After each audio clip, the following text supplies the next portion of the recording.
오늘은 본문 제24절 보시면 그분이 나무에 달려 자기 몸으로 우리의 죄를 친히 짊어지셨으니 그랬는데요. 여기 나무에 달려, 그분이 나무에 달려라고 하는 이 표현은 이 나무는 곧 나무 십자가를 가리킵니다. 사형 판결을 받은 이 죄수에게 처해지는 극형이 나무 십자가 처형인데, 이 성경은 물론 이 나무에 달린 자마다 저주를 받았기 때문이다 라고 이렇게 증거합니다. 오늘 이 본문의 말씀에 의지해서 나무 십자가에 달린 그리스도, 이런 제목으로 하나님 말씀을 증거하고자 합니다. 이제 부활주의를 한 주간 앞둔 이 근본 이 고난주간 한 주간은 우리 예수님께서 이제 이 고난을 당하신 그야말로 이 고난의 절정의 한 주간이라고 해도 과언이 아니겠는데요. 원래는 이제 그리스도의 이 부활주일 전까지 주일을 제외하고 재수일부터 시작해서 40일 기간을 소위 사순절이라고 하지 않습니까? 그래서 그 기간 동안에 이 구속의 은혜에 감사하고 또 그리스도의 삶, 특별히 그리스도의 이 십자가의 고난과 영광, 부활을 묵상하면서 근신과 회개하는 이 전통을 가지고 있습니다. 이 재수요일이라고 하는 말은 사순절의 시작을 알리는 교회력의 절기인데, 이마에 이 십자가 형태의 죄를 바르고 죄를 고백하면서 그리스도의 이 고난의 의미를 묵상합니다. 특별히 그 전에 종려나무를 태워가지고 그 태운 잿가루를 찍어서 이마에다가 십자가를 그리고 40일 동안 이렇게 근신하면서 회개하는 그런 절기인데요. 우리 개신교에서는 특별히 감리교나 성공회 같은 교단에서는 이 사순절을 아주 철두철미하게 지키는 반면에 우리 장로교에서는 그렇게 철저하게 지키는 데가 드문 것 같습니다. 아무튼 이 사순절의 클라이맥스라고 할 수 있는 이 근본 한 주간은 소위 고난주간이고, 금주 금요일을 바로 예수 그리스도께서 오전 9시에 십자가에 매달렸다가 오후 3시에 운명하는 이 십자가의 처형이 자행됐단 말이에요.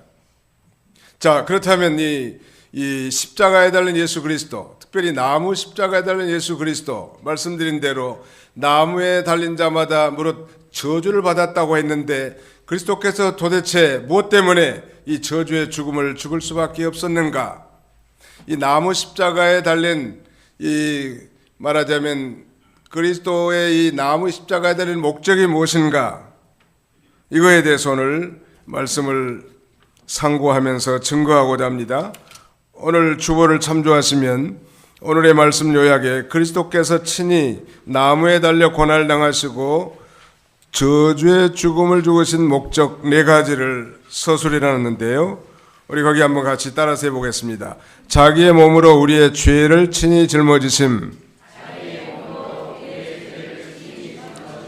우리가 죄에 대하여 죽고 의에 대하여 살게 하시려 함. 길 잃은 양을 영혼의 목자에게 돌아오게 하기 위함. 우리에게 본을 끼쳐 그 발자취를 따르게 하심. 예, 신명기 21장에 보면 그 시체, 21장 23절에 그 시체를 밤새도록 나무에 매달아 두지 말고 반드시 그날 장사를 지내라. 나무에 달린 사람은 하나님께 저주를 받았기 때문이라고 말씀하고 있는데요. 그리스도께서 친히 나무에 달려 고난당하시고 저주의 죽음을 죽으신 목적이 뭐냐는 말이에요.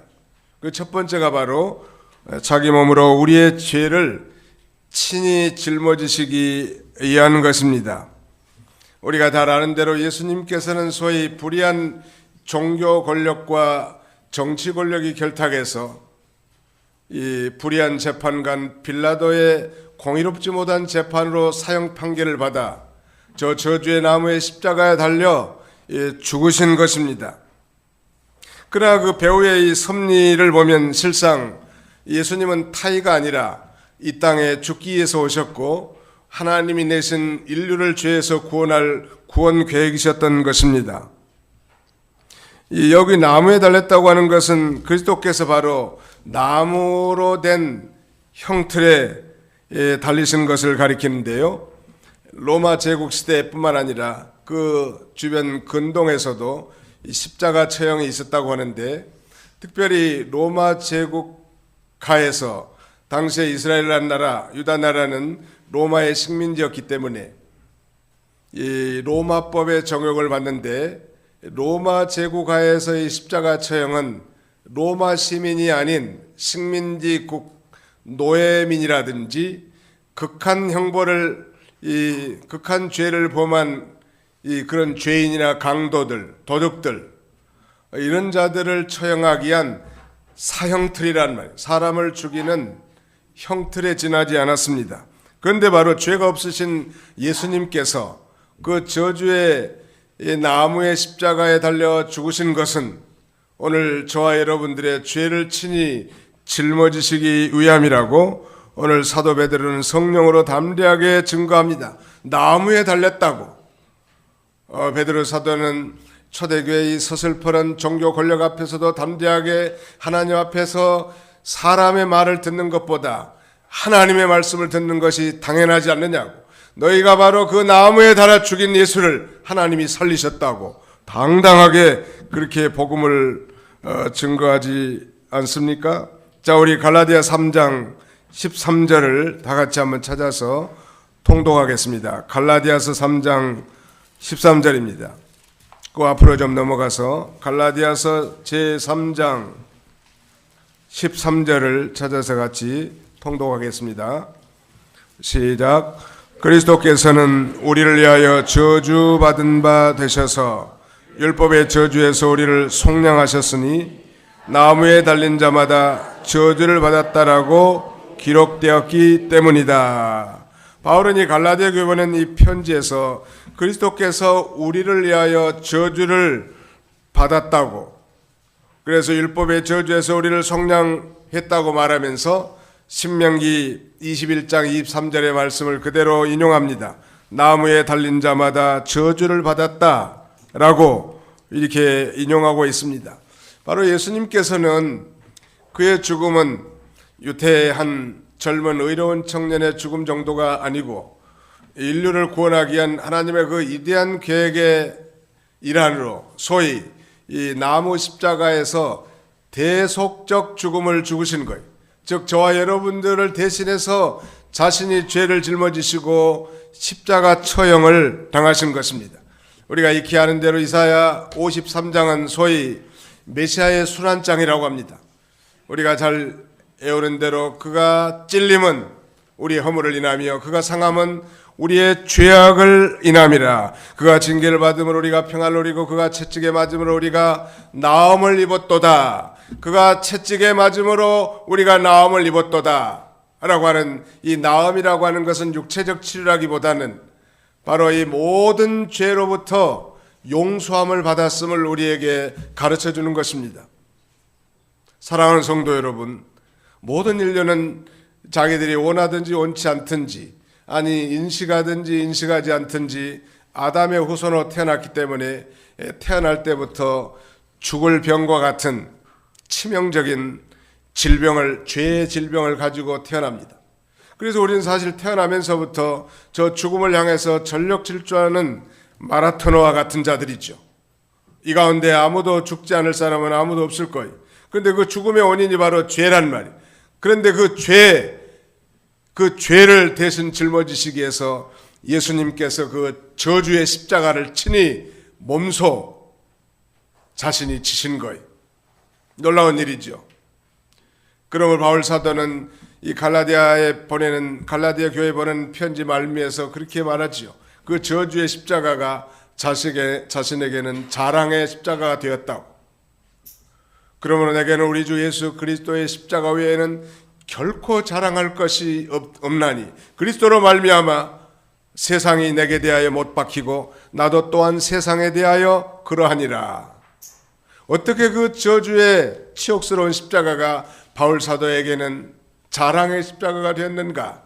그것은 바로 이 십자가에 달린 예수 그리스도가 자신의 모든 죄를 짊어지시고 대속적 죽음을 죽어주셨기 때문에 그 은혜로 말미암아 우리가 죄 사함 받고 구원받아 하나님의 자녀가 되는 그 영광에 이르렀기 때문에 자랑의 십자가가 된 것입니다.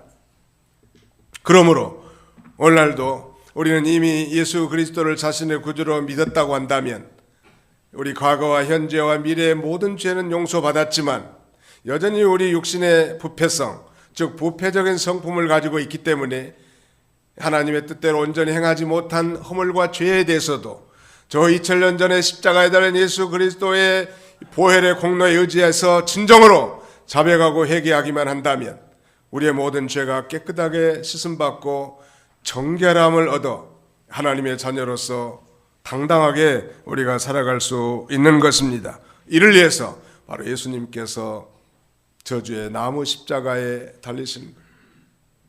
어떤 교회를 보니까 교회 이름이 나무 십자가 교회 이렇게 돼 있더라. 그냥 뭐 십자가 교회 이렇게 해도 될 텐데 굳이 나무자를 왜 붙였을까? 이 베드로 사도는 나무라는 걸 굉장히 강조합니다.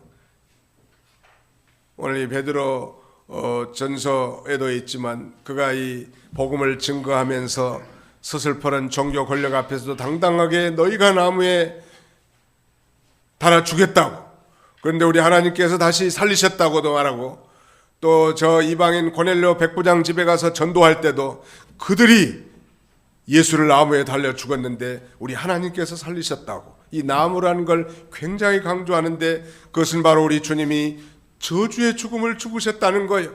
바로 오늘 저와 여러분들의 죄를 대신 짊어지시기 위해서 대속적 죽음을 죽으신 거예요.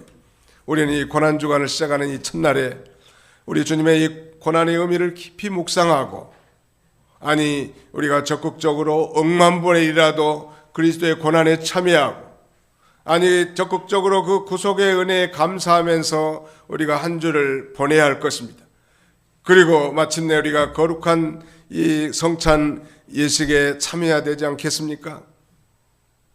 두 번째, 바로 우리 주님이 저주의 십자가에 달려 죽으신 목적은 거기 두 번째, 우리가 죄에 대하여 죽고 의에 대하여 살게 하시려 함 이렇게 되어 있는데요. 이제는 죄에 대해서는 죽은 자고 의에 대해서 산 자로 살게 하시려고 한다는 거예요. 이 그리스도의 십자가의 죽음은 우리 그리스도인들이 이제 죄악과의 모든 관계를 단절하고, 즉 죄악에 대해서 죽고 그 다음에 거룩하게 사는 의로운 일에 헌신하도록 의에 대해서 살게 하시기 위하여 그는 저주를 받은 거예요. 저주의 죽음을 죽으신 것입니다.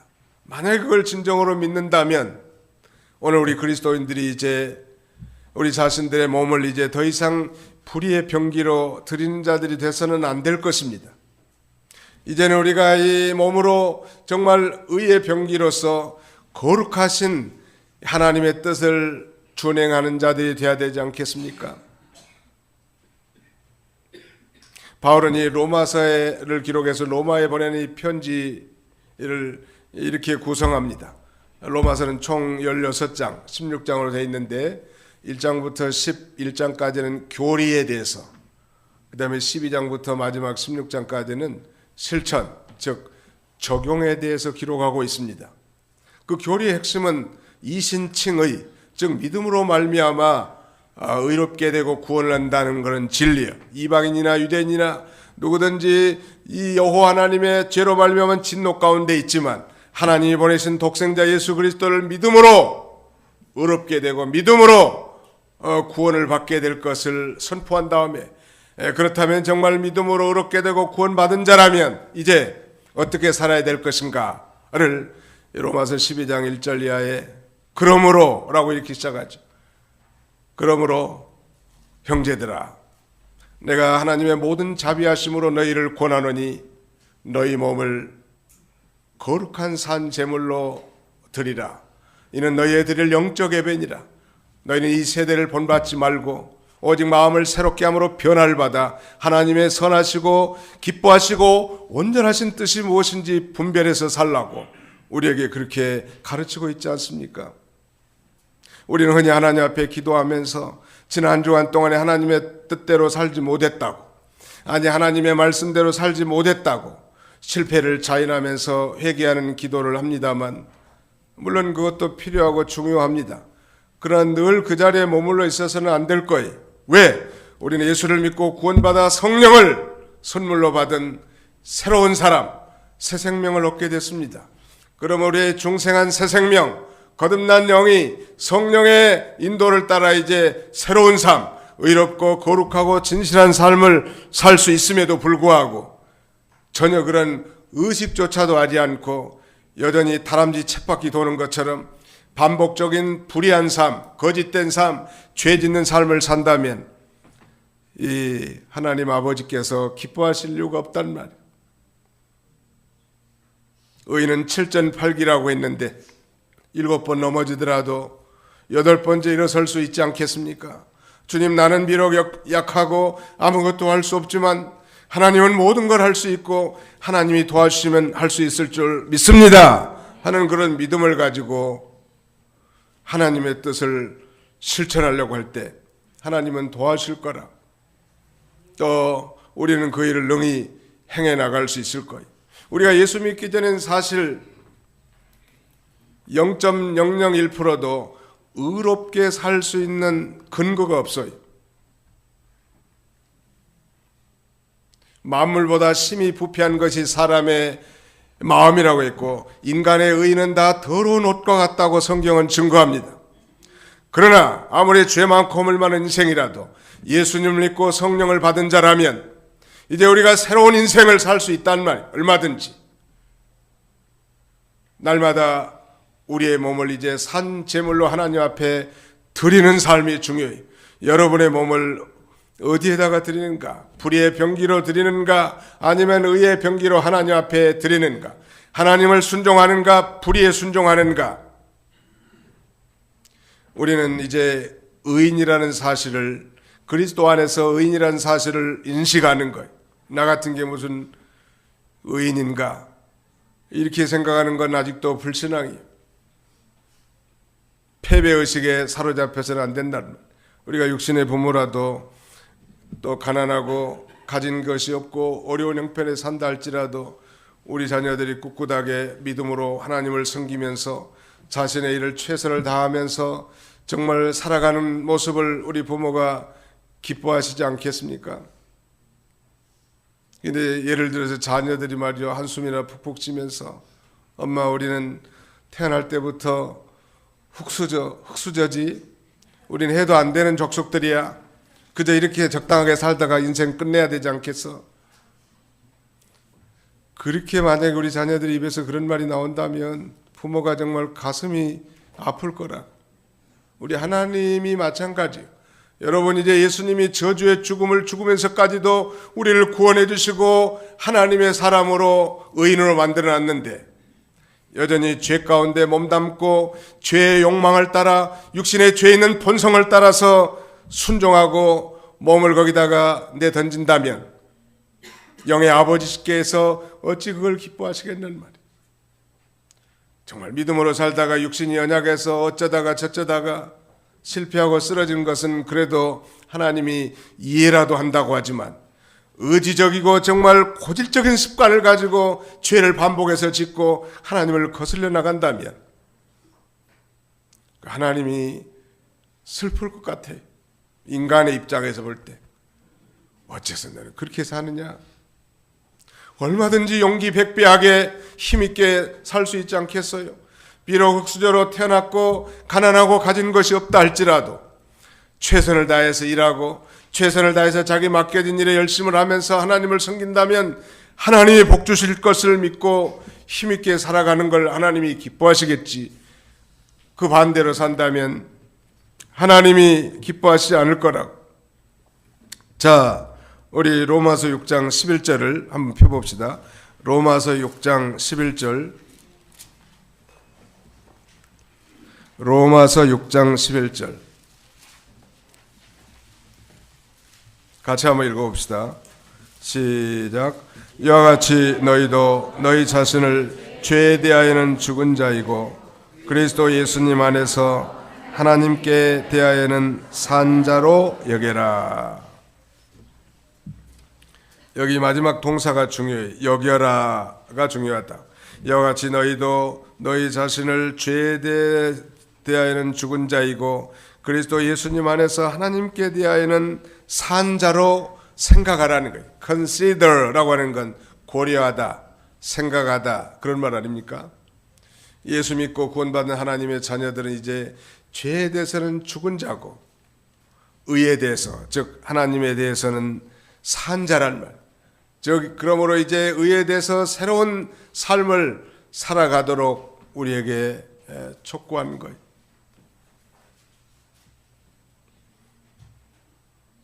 이를 위해서 우리 예수님께서 바로 저주의 나무 십자가에서 친히 달리신 것입니다. 그 다음에 마지막 한 가지, 세 번째는 그거지요. 길 잃은 양을 돌아오게 하기 위함. 오늘 베드로전서 2장 마지막 절에 보니까 너희가 전에는 양과 같이 길을 잃었더니 이제는 너희 영혼의 목자와 감독이 되신 분께 돌아왔다 라고 증거합니다. 예수님께서는 인자에 온 것은 잃어버린 자를 찾아 구원하려 함이니라 라고 말씀합니다. 오늘 예수 믿고 구원받은 성도들, 그래서 하나님을 섬기는 자들은 이제 영혼의 목자와 감독 되신 하나님께 돌아온 자예요. 그래서 그의 목장의 양떼들이 됐단 말이에요. 넓은 의미에서 예수를 믿지 않는 사람, 택한 백성이면서도 아직 예수를 믿지 않는 사람이라면 하나님 앞에 잃어버린 자라고 할 수 있겠죠. 그래서 우리는 부지런히 전도와 선교를 통해서 이 잃어버린 자들을 하나님께로 돌이키는 삶을 살아야 합니다. 그러나 이 광의적으로 생각하면 이미 예수를 믿고 구원받은 하나님이라도 마음이 하나님을 떠나서 세상에 유리방황하는 영혼들이라면 역시 2차적으로 잃어버린 자라고 할 수 있습니다. 그러나 저 저주의 나무 십자가에 달린 예수 그리스도를 바라보고 회개하고 돌이키기만 하면 하나님은 영접해 주시는 거예요. 마치 돌아온 탕자를 그 아버지가 이유를 묻지도 않고 따지지도 않고 그 다음에 품어주시고 아들의 권세를 회복시켜 준 것처럼 우리 하나님은 염체 없고 정말 하나님 앞에 나올 수 없는 그런 존재라도 약하고 추해도 우리 주님 앞에 나오면 힘주시고 우리의 모든 추함을 씻어주시는 이 전능하신 아버지 하나님이시란 말. 그 하나님 앞에 나가는 것.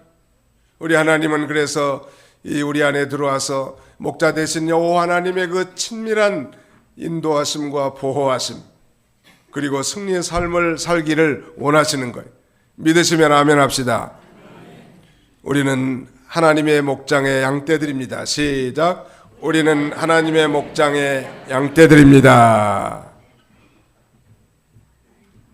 여러분, 우리가 잘 아는 구약시대에 말하자면 유명한 왕하면 다윗 왕을 생각할 수 있겠죠.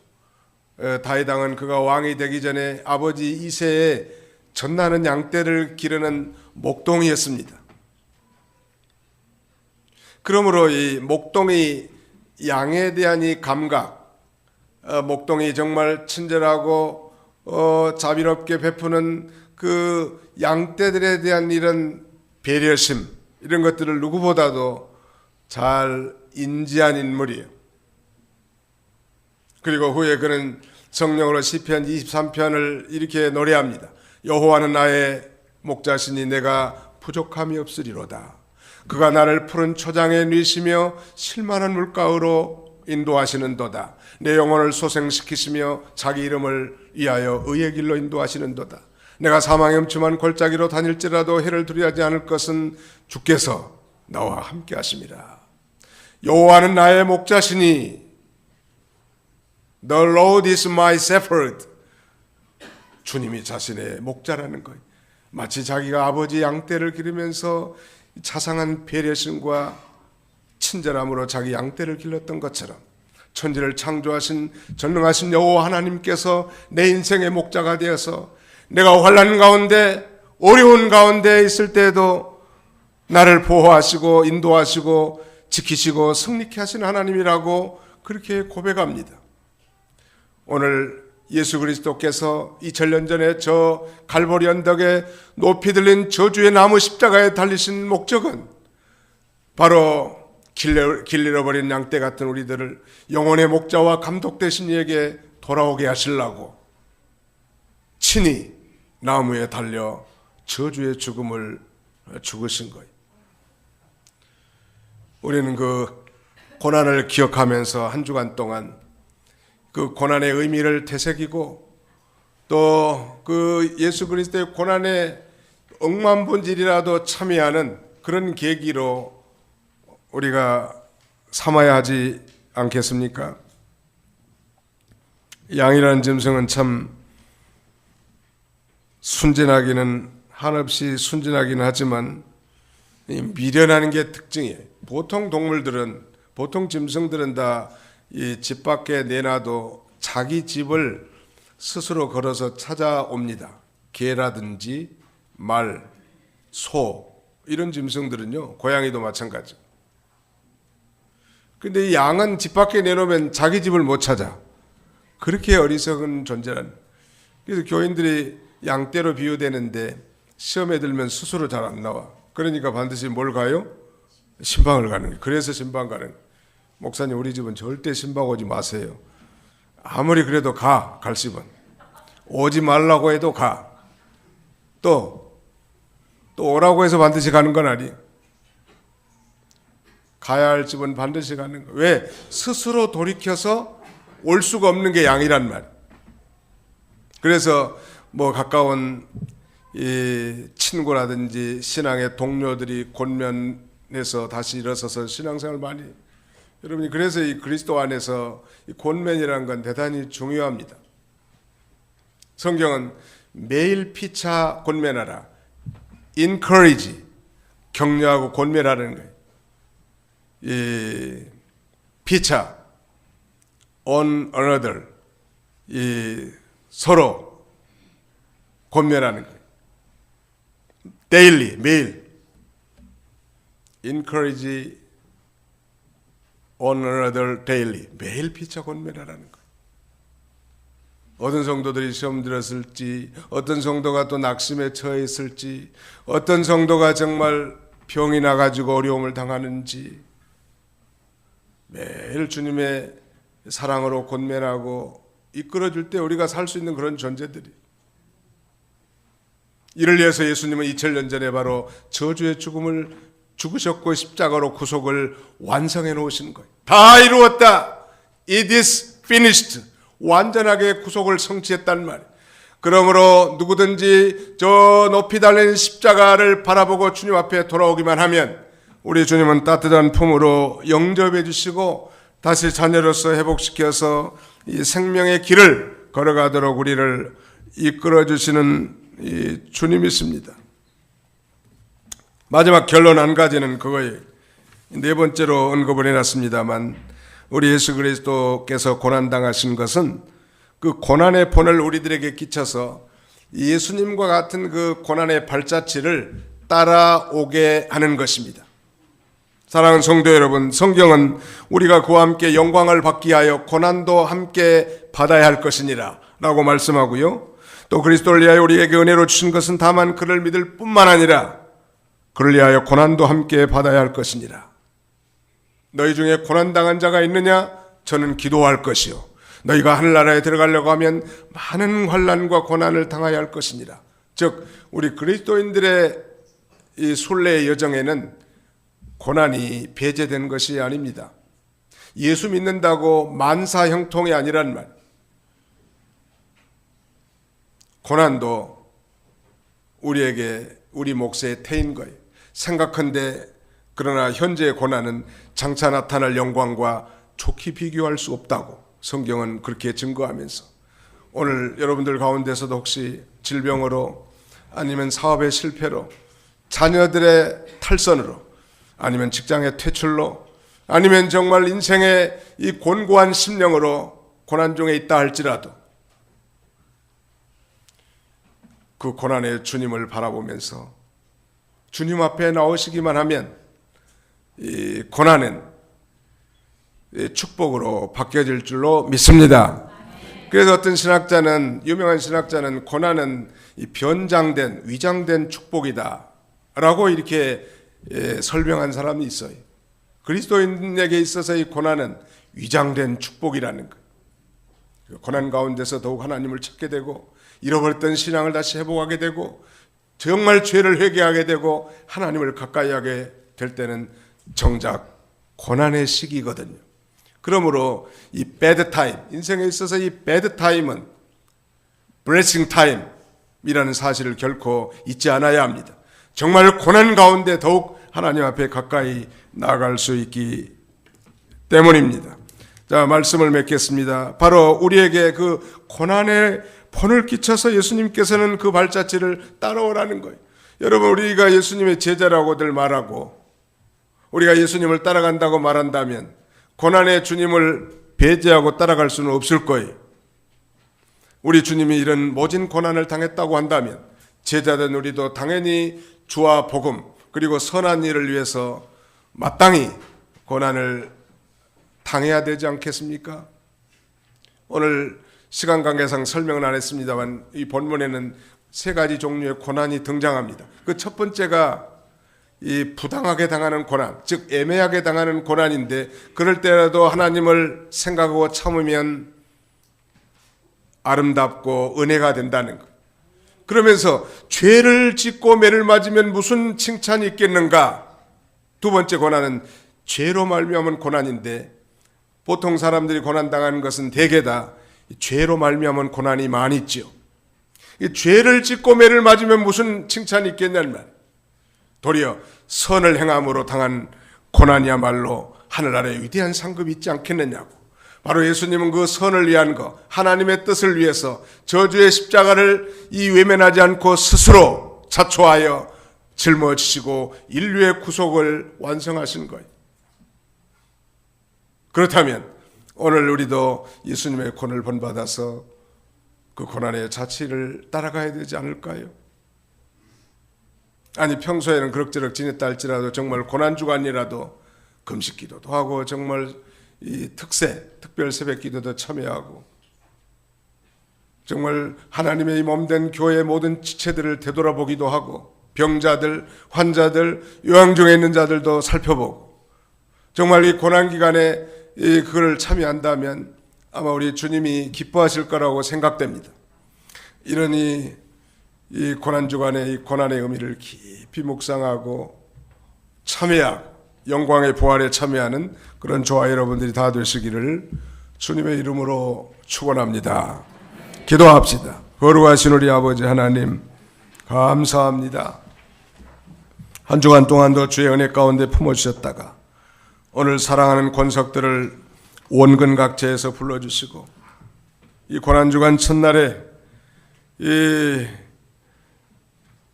나무 십자가에 달린 그리스도라는 제목으로 그가 왜 저주의 나무 십자가에 달리셨는지 그 목적이 무엇인지를 우리가 말씀을 통해서 상고했사오니 이 말씀이 단순한 지식적 동의가 아니고 관련적 인식이 아니라 참으로 우리 마음에 깊이 깨닫고 우리 주님의 고난을 깊이 묵상하고 반면에 이 놀라운 그 구속의 은총에 감사 감격하는 이 귀한 고난주간이 되도록 우리 하나님 아버지 은혜 베풀어 주시기를 간절히 바라옵고 원합니다. 그리스도의 이 저주의 십자가의 고난이야말로 우리의 죄를 친히 짊어지시기 위함일 뿐만 아니라 우리 그리스도인들이 이제 더 이상 죄에 대해서는 죽고 의에 대해서 살게 하기 위함이라 했고 영혼의 목자와 감독 되신 이에게 돌아오게 하시고 궁극적으로 그 고난의 본을 보이셔서 그 발자취를 따라오게 하려 함이라고 했사오니 주와 복음과 하나님의 선을 위해서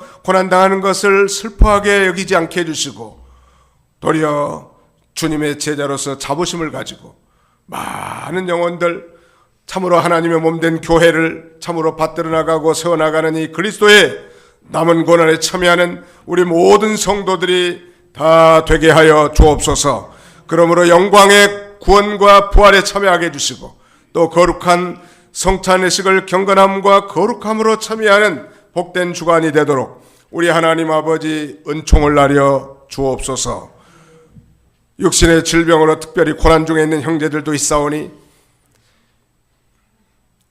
우리 주님을 생각하면서 그 고난을 잘 참고 하나님은 모든 병을 치료해 줄 수 있는 만능의 의사이시오니 하나님이 친히 피 묻은 손으로 이 안수 안찰하사 깨끗하게 치료해 주시고 남은 생의 강건함으로 하나님을 섬길 수 있는 저희 모두가 되도록 은혜를 더하여 주시옵소서. 예수님의 이름으로 기도하옵나이다. 아멘.